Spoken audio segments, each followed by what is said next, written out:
Hi guys, and today I'm going to make another video, and today's video is going to be on films I don't like but others do.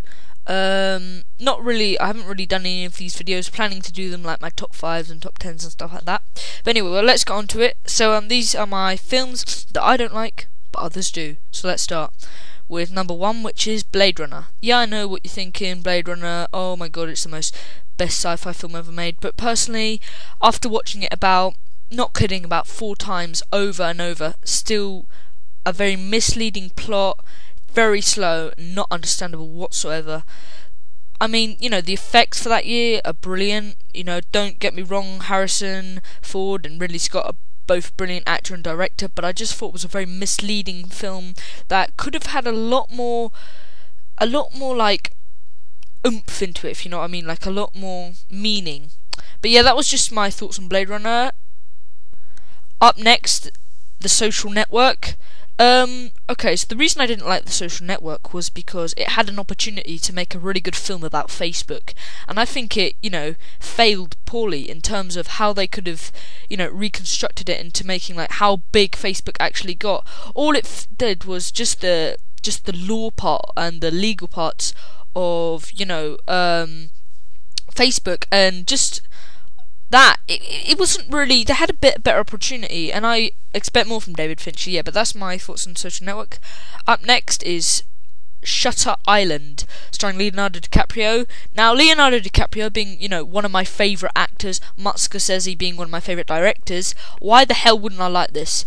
Okay, these are my reasons. It goes on for way too long, and the twist is pretty cliche, if you know what I mean. I mean, you kind of know that there's something wrong. You know, Leonardo DiCaprio's performance is good, but just goes on for way too long, and you kind of get bored. You just start looking at other stuff, really. Yeah, that was my thoughts on Shutter Island. Up next, Inglourious Basterds. This goes on for way too long, and there's no really tune, if you know what I mean, to it. You know, it just cuts to different scenes. Like for an hour, it's way too long. It's about 3 hours. For an hour, it will go on to like a Nazi German official. Then like for another half an hour, it'll go on to Brad Pitt's character. Then 20 minutes over, and then like at the end, they all pile up, but then they just all get killed and stuff. Spoilers alert, yeah. But I just thought it was really disappointing, and I love Quentin Tarantino films, Pulp Fiction, Reservoir Dogs, Kill Bill. This is just a really disappointing film, which I thought I liked, but then I thought, and I really didn't think it was that good, to be honest. Up next, The Other Guys. Wow, really disappointing film, not funny whatsoever, and well, poor action as well. The action wasn't even that good, to be honest. I think, you know, Will Ferrell and Mark Wahlberg are really bad together, which shouldn't have been done. And Mark Wahlberg in the comedy is not really going to work with Will Ferrell. It should have been something like Will Ferrell and John C. Reilly. I know they always do it, but that would have worked more instead of like Mark Wahlberg, who's in Three Kings and stuff. He's not the comedy type. He's more of the action, like serious drama type. That's what I mean. Up next, The Green Mile, starring Tom Hanks. Way too long. I mean, seriously, man. This film is about 3 hours, and 3 hours. Also, it's really slow. I mean, it doesn't really have like much of a. Everyone was like, "Oh my god, this is an emotional roller coaster." I really didn't find it emotional whatsoever. Sometimes you don't really care for the characters, except, you know, John Coffey. You know, I cared for him, but I didn't really find it sad whatsoever. You know, I know loads of people say this is brilliant and everything. I really didn't. I think it was a good. It was. I didn't like it. No, I didn't like it. I didn't think it was a good film, and it was. I think the main reason is because it was so long. They could have cut it 2 hours and a half, put more of a story into it, made more of an opportunity of a prison drama. But yeah, that was just my thoughts on The Green Mile. Up next is the 2010 release of True Grit.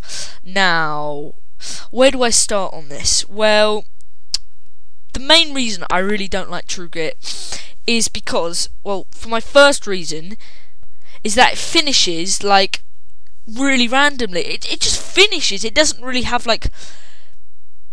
Okay, this is going to be a spoiler.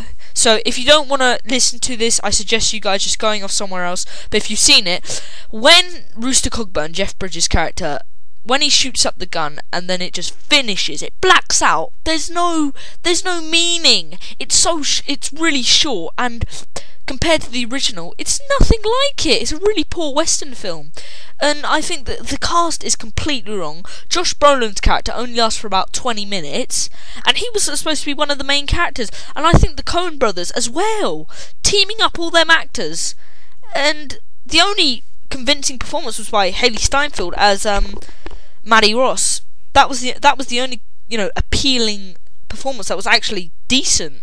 But yeah, that was just my thoughts on True Grit. Up next, The King's Speech. Yep, I know what you're thinking. The King's Speech, best winner of Best Actor, Best Director, Best Picture, and Best Adapted Screenplay. Well, do I give a crap? No way. I'll tell you the reasons why. Right, so it's so overrated, and it could have had more of a story.